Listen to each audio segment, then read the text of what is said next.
2024 সালের ডিসেম্বরের শেষ প্রান্তে দাঁড়িয়ে 2025 সালের সূচনা লগ্নে দাঁড়িয়ে আজ আমরা একটা কথা বলতে চাই, বাংলাদেশ আর ভারতীয় আধিপত্যবাদ মানবে না, বাংলাদেশ আর ভারতের গোলামি করবে না, বাংলাদেশে ভারতের কোন সেবাদাস ক্ষমতায় থাকতে পারবে না, বাংলাদেশে আর কোনদিন কোন ভারতীয় গোলাম দাসী ক্ষমতার মস্তকে বসতে দেওয়া হবে না।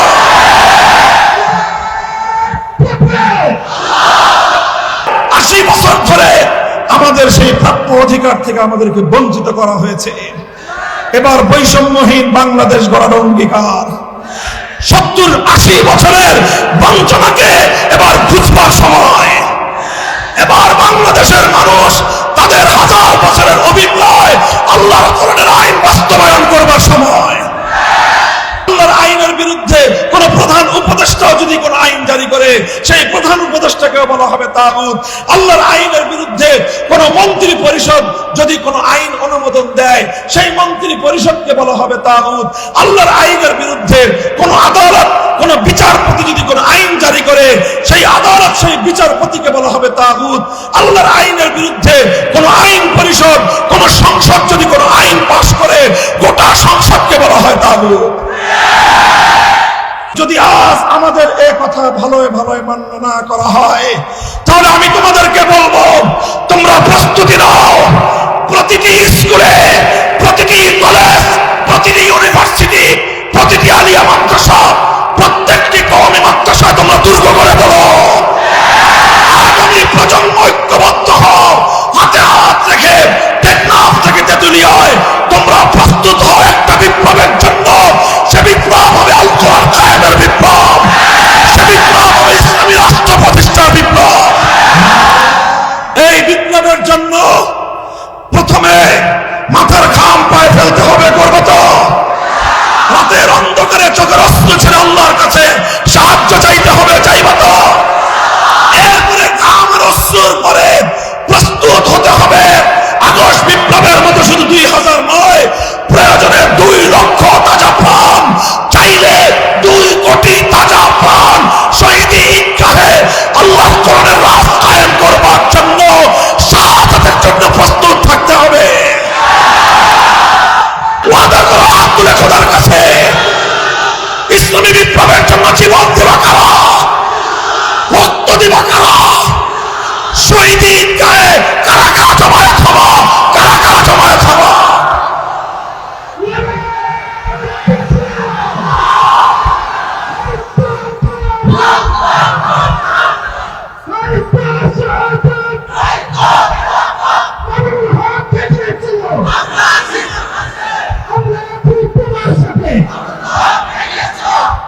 সকল খুঁটিনাটি ভেদাভেদ, সকল ফুরুই ইখতিলাফ, যেই সকল মূল বিষয় আছে সেগুলো বাদ দিয়ে সাধারণ এবং ছোটখাটো মতবিরোধগুলোকে ঘরের ভিতরে আলোচনার টেবিলে সমাধান করুন। রাজপথে লড়াই হবে শুধু একটা পক্ষের সাথে, রাজপথে থাকবে 2টা দল, একটা দল হবে আল্লাহর দল, আর একটা দল হবে তাগুতের দল। একটা দল হবে হকের পক্ষে, আর একটা থাকবে বাতিলের পক্ষে। যারা বাতিলের পক্ষে আসবে ওরা মরলে যাবে জাহান্নামে, যারা হকের পথে থাকবে তারা জীবন দিলে যাবে জান্নাতে। সেই জান্নাতে যাওয়ার জন্য যদি আমি আর আপনি প্রস্তুত থাকতে পারি, ইনশাআল্লাহ আগামীর বাংলাদেশ হবে ইসলামের বাংলাদেশ, এবং সেটা আমরা আমাদের জীবদ্দশায় দেখে যেতে পারবো ইনশাআল্লাহ। এই বাংলাদেশের মুসলমান বাড়ির কাছের কলকাতা এটাকে লাথি মেরেছে, বাংলাদেশের চতুর্পার্শ্বের ভারত, ইন্ডিয়া, সেই ভারতকে তারা 14 তালাক দিয়েছে, দিল্লিকে তারা দিল্লিকে তারা চূড়ান্তভাবে ত্যাগ করেছে। সব কিছু ছেড়ে 2000 মাইলের দূরত্বের সেই পশ্চিম পাকিস্তানি খান পাঠানদের সঙ্গে তারা হাতে হাত রেখে একটা ভূখণ্ড গড়লো, একটা রাষ্ট্র গড়লো। স্বপ্ন ছিল একটাই, হৃদয় আরজু তামান্না ছিল একটাই, আইন চলবে কার। এভাবে 47 সালে গঠিত হলো পাকিস্তান, কিন্তু দুর্ভাগ্যজনক ভাবে পাকিস্তান গঠন হওয়ার পর থেকে পাকিস্তানের পশ্চিম পাকিস্তানি শাসক গোষ্ঠী গাদ্দারি বিশ্বাসঘাতকতার একটার পর একটা নজির কায়েম করে গেল। উলামায়ে কেরাম বললেন, জাতির সঙ্গে ওয়াদা ছিল, অঙ্গীকার ছিল, ইসলামী হুকুমত হবে, আল কোরআনের শাসন হবে, ইসলামী খেলাফত কায়েম হবে। কোথায় আপনারা ইসলামী শাসন কায়েম করেন না কেন? শাসকরা জবাব দিত যে হুজুর, রাষ্ট্রটা এখনো শিশু, এখনই এটা ইসলামী হুকুম কায়েম করতে পারবে না। আমার আব্বাজান শাইখুল হাদিস রাহমাতুল্লাহি আলাইহি বড় দুঃখ নিয়ে, হৃদয় রক্তক্ষরণ নিয়ে একটা কৌতুক করে কথাটা বলতেন, যেই পোলা 24 বছরও বালেগ হয় না, ওই পোলা 90 বছরও আর বালেগ হবে না। আরে বলেন, 24 বছরে কোনো মানুষ শিশু থাকে?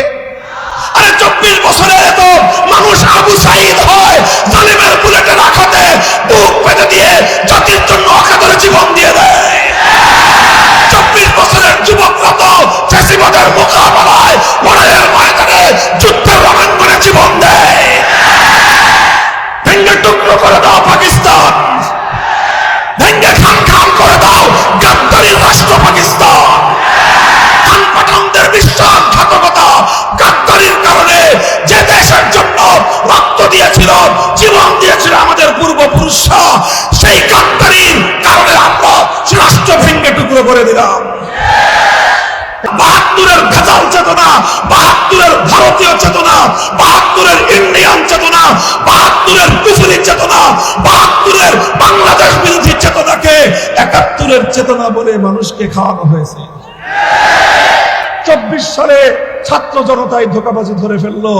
এই জন্য গোটা বাংলাদেশের ছাত্র জনতা একসঙ্গে স্লোগান তুললো, রাতের অন্ধকারে সারা বাংলাদেশের সমস্ত বিশ্ববিদ্যালয়গুলো গর্জে উঠলো একটা স্লোগানে, তুমি কে আমি কে।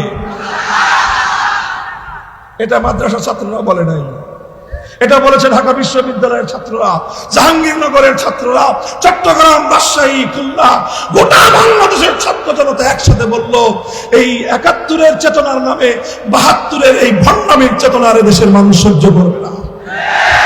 এখন আমি আজ 2024 সালের ডিসেম্বরের শেষ প্রান্তে দাঁড়িয়ে, 2025 সালের সূচনা লগ্নে দাঁড়িয়ে আজ আমরা একটা কথা বলতে চাই, বাংলাদেশ আর ভারতীয় আধিপত্যবাদ মানবে না, বাংলাদেশ আর ভারতের গোলামি করবে না, বাংলাদেশে ভারতের কোন সেবাদাস ক্ষমতায় থাকতে পারবে না, বাংলাদেশে আর কোনদিন কোন ভারতীয় গোলাম দাসী ক্ষমতার মস্তকে বসতে দেওয়া হবে না।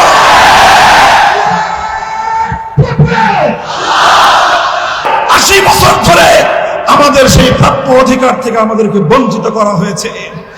এবার বৈষম্যহীন বাংলাদেশ গড়ার অঙ্গীকার। 70-80 বছরের বঞ্চনাকে এবার বুঝবার সময়। এবার বাংলাদেশের মানুষ তাদের হাজার বছরের অভিপ্রায় আল্লাহর কোরআনের আইন বাস্তবায়ন করবার সময়। এই জন্য সংবিধান সংস্কারের যে আওয়াজ, এখানে আমাদের পরিষ্কার প্রস্তাবনা হলো, এই সংবিধানে আজ এমন একটা ধারা সংযুক্ত করতে হবে, যেই ধারার মূল কথা হবে, এ দেশে ইসলামী শরিয়া বিরোধী, কোরআন সুন্নাহ বিরোধী কোন আইন, কোন নীতিমালা, কোন বিধিমালা চলবে না। থাকলে বাতিল ও কার্যকর বলে গণ্য হবে। এই সংস্কার, বেশি সংস্কার লাগবে না, শুধু একটা ধারা সংযুক্ত করেন, ইসলামী শরিয়া বিরোধী কোন আইন থাকলে মুসলমানদের দেশে সেটা অকার্যকর হবে। এটা আমরা এখন দাবি করতেছি। সুতরাং আল্লাহর বিরুদ্ধে যে কোনো আইন যে করবে, সে যেন নিজেকে আল্লাহর আসনে বসার দাবি করতেছে। কথা বলেন, যে আল্লাহর বিরুদ্ধে আইন করবে তাকেই বলা হয় তাগুত। যে ব্যক্তি যে কোনো ফোরাম, কোন আইন যখন করবে আল্লাহর আইনের বিরুদ্ধে, তাকে বলা হবে তাগুত। সেই তাগুত, কারণ যেই গায়রুল্লাহকে আল্লাহর আসনে বসানো হয়, যেই গায়রুল্লাহ আল্লাহর আসনে বসে, সেই গায়রুল্লাহকে বলা হয়েছিল তাগুত। সুতরাং যে গায়রুল্লাহ আল্লাহর আইনের বিরুদ্ধে আইন করবে, সেই গায়রুল্লাহকে বলা হয় তাগুত। আল্লাহর আইনের বিরুদ্ধে কোন রাজা বাদশা যদি আইন জারি করে সেই রাজা বাদশাকে বলা হয় তাগুত। আল্লাহর আইনের বিরুদ্ধে কোন রাষ্ট্রপতি যদি কোন আইন জারি করে সেই রাষ্ট্রপতিকে বলা হয় তাগুত। আল্লাহর আইনের বিরুদ্ধে কোন প্রধানমন্ত্রী যদি কোন আইন জারি করে সেই প্রধানমন্ত্রীকে বলা হবে তাগুত। আল্লাহর আইনের বিরুদ্ধে কোন প্রধান উপদেষ্টা যদি কোন আইন জারি করে সেই প্রধান উপদেষ্টাকে বলা হবে তাগুত। আল্লাহর আইনের বিরুদ্ধে কোন মন্ত্রী পরিষদ যদি কোন আইন অনুমোদন দেয় সেই মন্ত্রী পরিষদকে বলা হবে তাগুত। আল্লাহর আইনের বিরুদ্ধে কোন আদালত কোন বিচারপতি যদি কোন আইন জারি করে সেই আদালত সেই বিচারপতিকে বলা হবে তাগুত। আল্লাহর আইনের বিরুদ্ধে কোন আইন পরিষদ কোন সংসদ যদি কোন আইন পাশ করে গোটা সংসদকে বলা হয় তাগুত।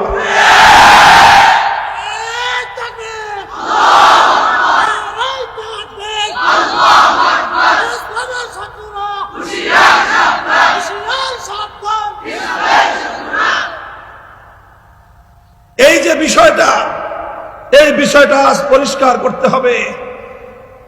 মুসলমানদের মধ্যে, ইমানদারদের মধ্যে শত শত বছর পর্যন্ত আল্লাহর আইনের বিরুদ্ধে কোন মানুষ কোন আইন করতে পারে এটা মুসলমানরা কল্পনাই করতে পারত না।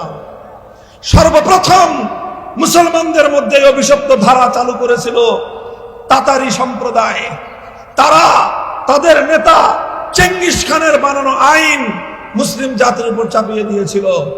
তখন মুসলমানরা এই চেঙ্গিসি আইনকে মোকাবেলা করবার জন্য রক্ত দিয়েছে, জীবন দিয়েছে, শাহাদাত বরণ করেছে, লড়াই করেছে, কারারুদ্ধ হয়েছে।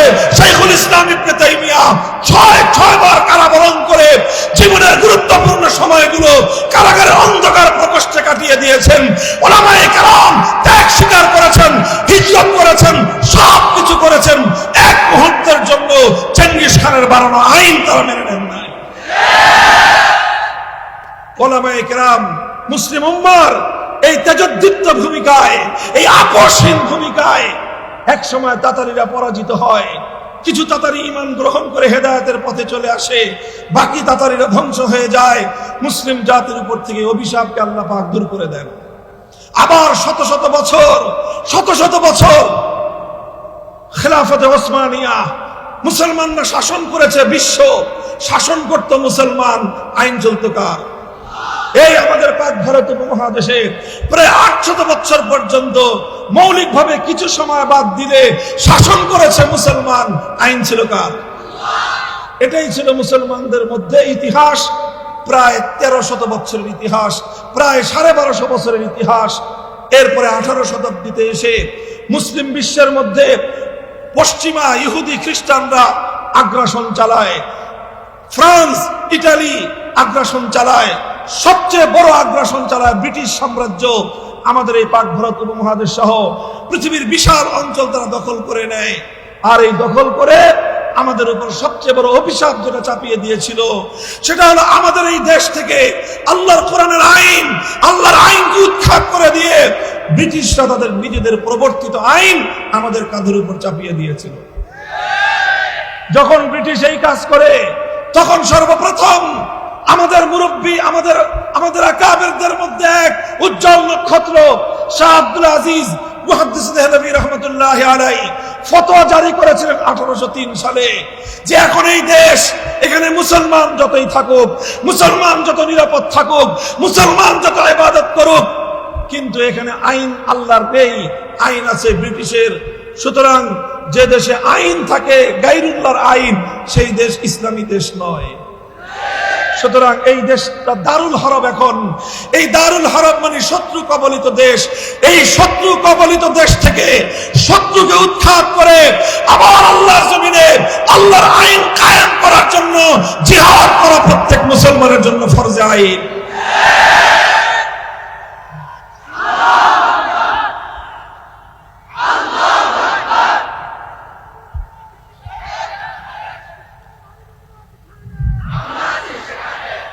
এইভাবে এই ফতোয়ার পর 1831 সালে জিহাদ হয়েছে বালাকোটের রণাঙ্গনে, শহীদ হয়েছেন সৈয়দ আহমদ রহমতুল্লাহি আলাইহি।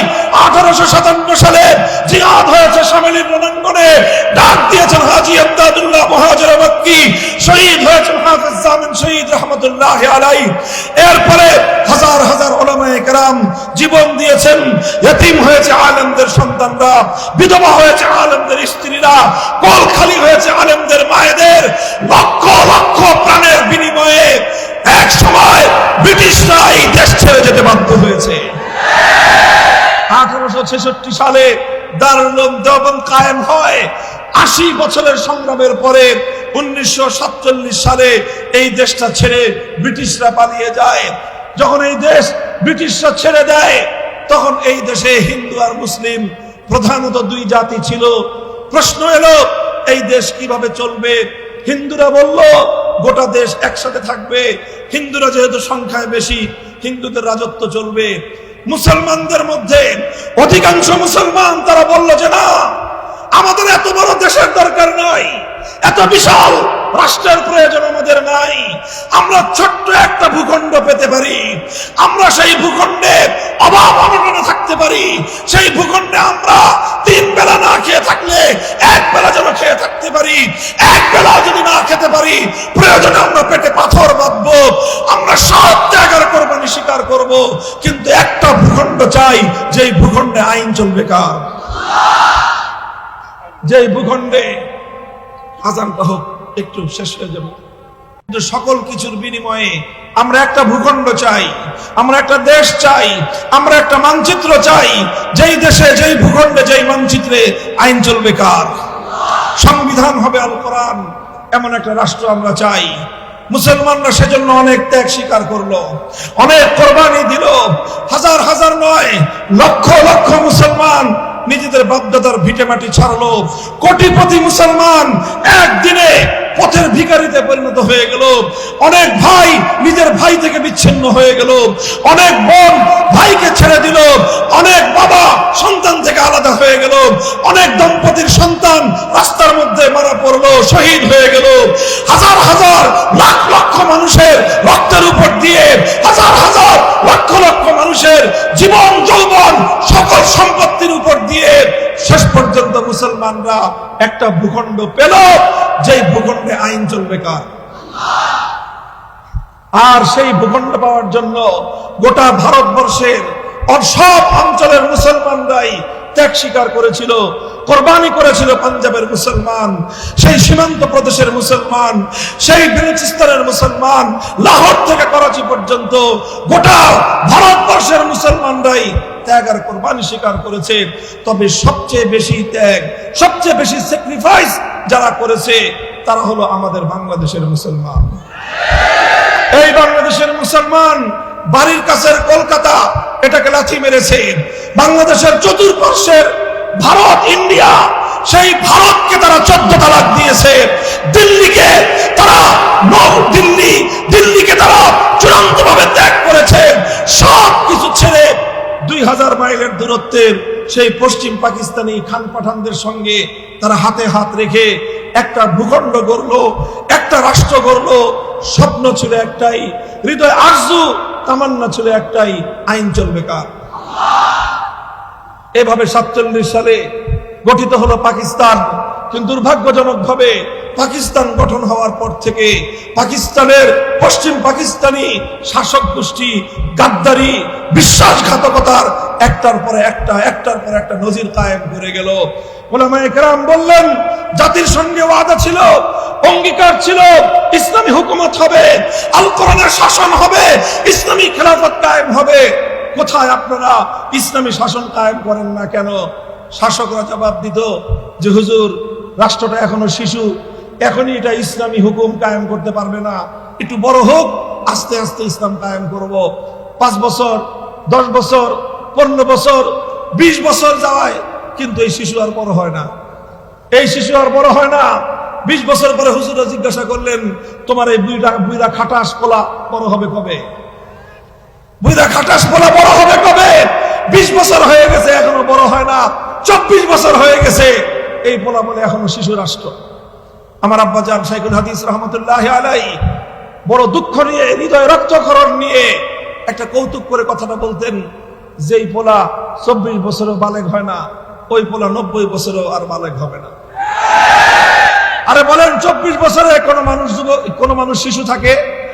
আরে 24 বছরে এত মানুষ আবু সাঈদ হয়, জালিমের বুলেটের আঘাতে বুক পেতে দিয়ে জাতির জন্য অকাতরে জীবন দিয়ে দেয়।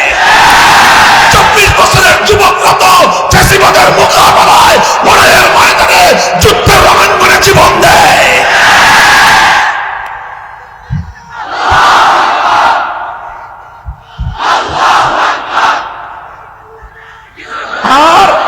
আর এই পাকিস্তান নামক বুইরা খাটাস 24 বছরের পোলা, এটা বলে তখনও শিশু। এদেশের মুসলমানরা সিদ্ধান্ত নিল, যেই পোলা 24 বছরও বালেগ হয় নাই, এটা দিয়ে আর কোনোদিন কাজ হবে না, এই বুইরা খাটাসের দরকার নাই।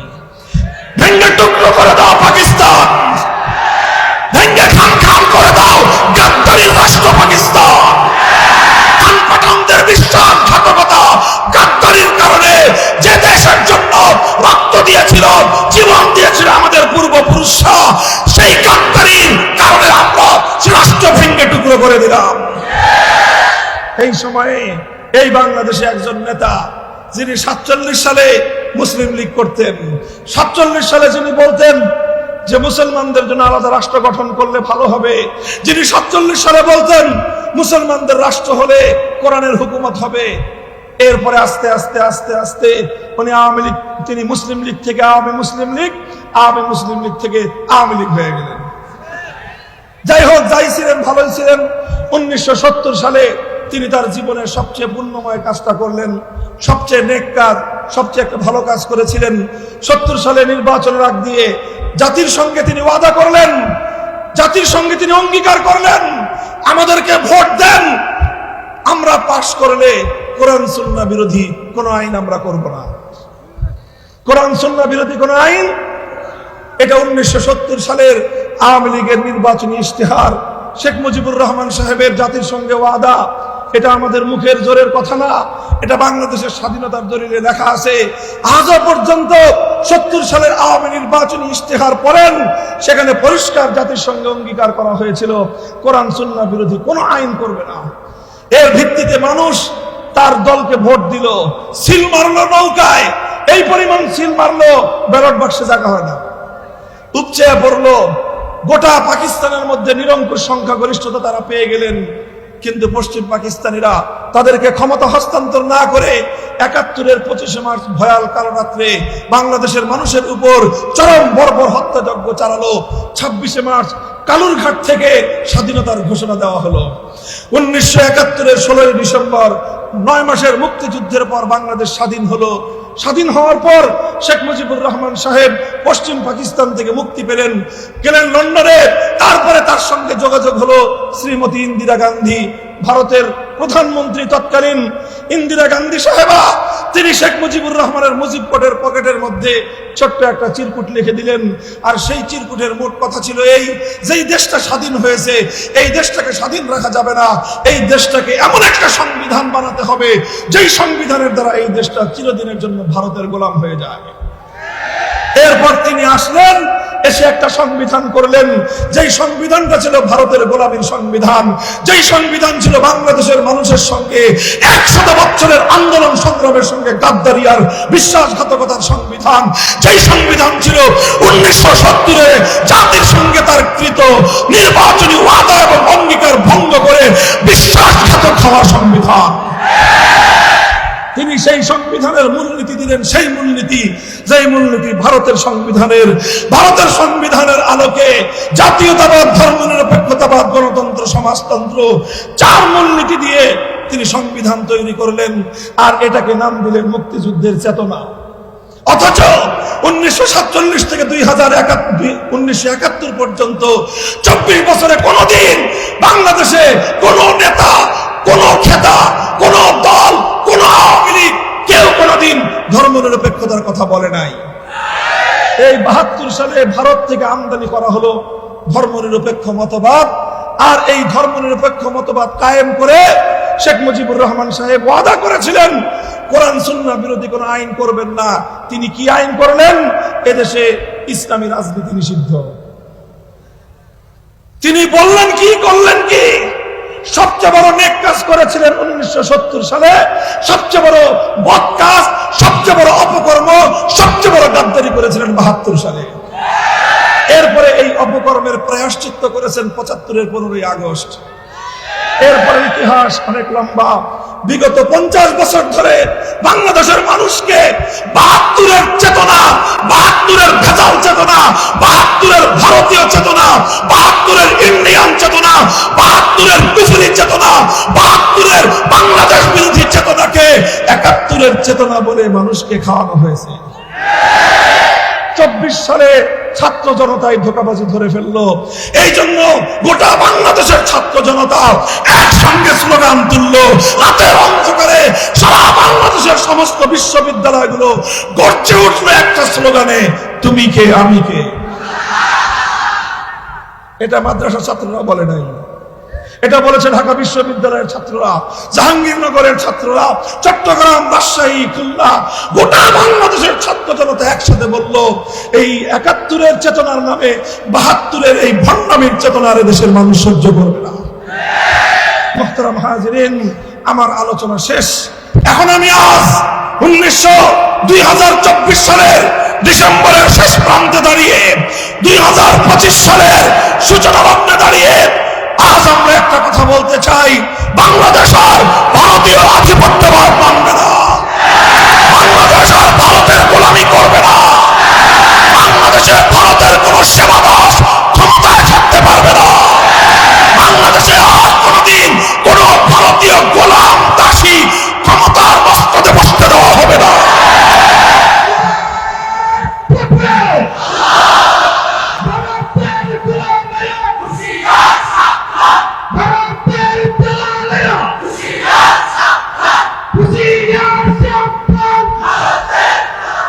আমরা সরকারকে বলি, এই 20 বৃক্ষ শুধু ডাল ছেটে মরবে না। গাছের ডাল ছাটলে গাছ মরে না, আরো তাজা হয়। তুমি গাছের গোড়ায় দিবা পানি, ডাল ছাটবা, এই 20 বৃক্ষ আরো বড় হয়ে উঠবে। এই 20 বৃক্ষ ধ্বংস করতে হলে শেকড় শুদ্ধ উপরে ফেলতে হবে। ভারত বাংলাদেশে আধিপত্য চালায়, ভারত বাংলাদেশকে গোলাম বানাতে চায় 72-এর সংবিধানের ধর্মনিরপেক্ষতার মধ্য দিয়ে। তাই 24 সালের বিপ্লবের চেতনা, ধর্মনিরপেক্ষতা, ভারতীয় মাল দিল্লিতে পাঠিয়ে দাও।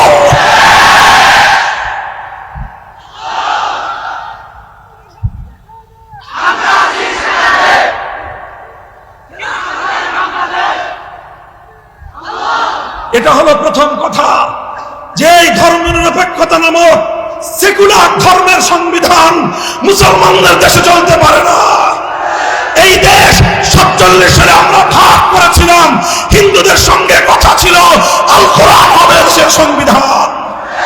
এই ভাগ ছিল মুসলমানদের ভাগ, এ ভাগে কথা ছিল আইন চলবে একমাত্র কার। আজ আমাদের সঙ্গে 75 বছর ধরে, প্রায় 80 বছর ধরে আমাদের সেই প্রাপ্য অধিকার থেকে আমাদেরকে বঞ্চিত করা হয়েছে। এবার বৈষম্যহীন বাংলাদেশ গড়ার অঙ্গীকার। 70-80 বছরের বঞ্চনাকে এবার বুঝবার সময়।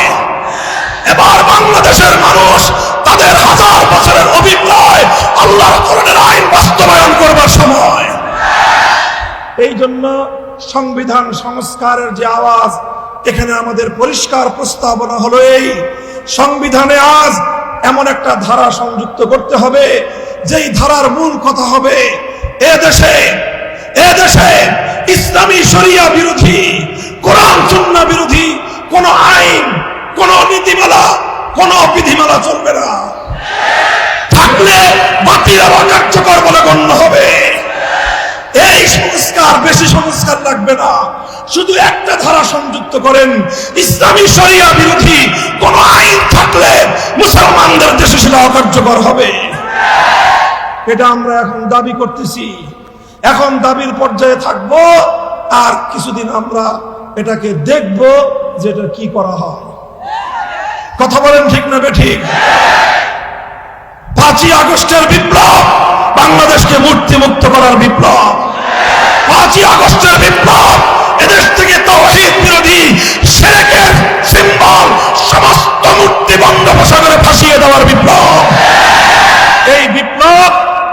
বিপ্লবের সূর্যোদয়ের আগের সুবহে জাদিদ। এই কথা পরিষ্কার বলি, যদি আজ আমাদের এই কথা ভালোই ভালোই মান্য না করা হয়, তাহলে আমি তোমাদেরকে বলবো, তোমরা প্রস্তুতি নাও। প্রতিটি স্কুলে, প্রতিটি কলেজ, প্রতিটি ইউনিভার্সিটি, প্রতিটি আলিয়া মাদ্রাসা, প্রত্যেকটি কওমি মাদ্রাসা তোমরা দুর্গ করে বলো, আগামী প্রজন্ম ঐক্যবদ্ধ হও, হাতে হাত রেখে টেকনাফ থেকে তেতুলিয়ায় তোমরা প্রস্তুত হও একটা বিপ্লবের জন্য। সে বিপ্লব হবে আল কোরআন কায়েমের বিপ্লব, সে বিপ্লব হবে ইসলামী রাষ্ট্র প্রতিষ্ঠার বিপ্লব।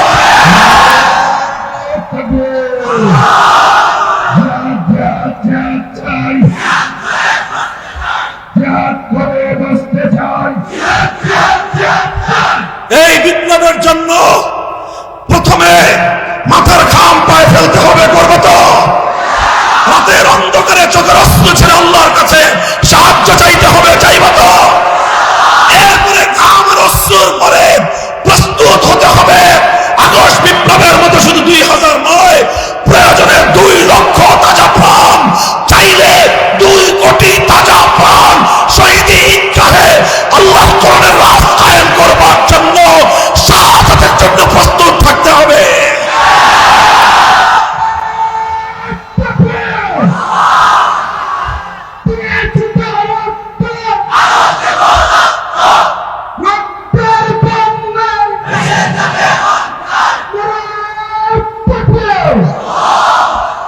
এই শুধু মুখের কথার কথা, শুধু কথার কথা, মিশামিশি কথা না, সত্য অঙ্গীকার, ওয়াদা করো হাত তুলে খোদার কাছে।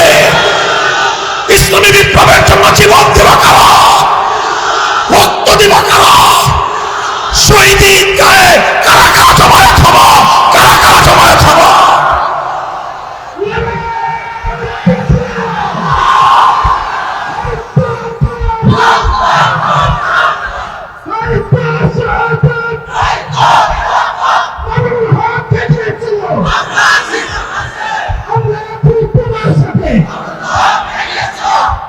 সকল খুঁটিনাটি ভেদাভেদ, সকল ফুরুই ইখতিলাফ, যেই সকল মূল বিষয় আছে সেগুলো বাদ দিয়ে সাধারণ এবং ছোটখাটো মতবিরোধগুলোকে ঘরের ভিতরে আলোচনার টেবিলে সমাধান করুন। রাজপথে লড়াই হবে শুধু একটা পক্ষের সাথে, রাজপথে থাকবে 2টা দল, একটা দল হবে আল্লাহর দল, আর একটা দল হবে তাগুতের দল। একটা দল হবে হকের পক্ষে, আর একটা থাকবে বাতিলের পক্ষে।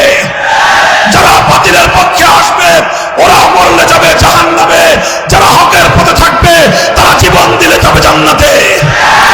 সেই জান্নাতে যাওয়ার জন্য যদি আমি আর আপনি প্রস্তুত থাকতে পারি, ইনশাআল্লাহ আগামীর বাংলাদেশ হবে ইসলামের বাংলাদেশ, এবং সেটা আমরা আমাদের জীবদ্দশায় দেখে যেতে পারবো ইনশাআল্লাহ। আল্লাহ পাক কবুল করেন, তৌফিক দান করেন। ওয়া আখিরু দাওয়ানা আলহামদুলিল্লাহি রাব্বিল আলামিন। আসসালামু আলাইকুম ওয়া রাহমাতুল্লাহ। সুবহানাল্লাহি ওয়া বিহামদিহি, সুবহানাকা আল্লাহুম্মা বিহামদিকা, আশহাদু আল্লা ইলাহা ইল্লা আনতা, আস্তাগফিরুকা ওয়া আতুবু ইলাইক।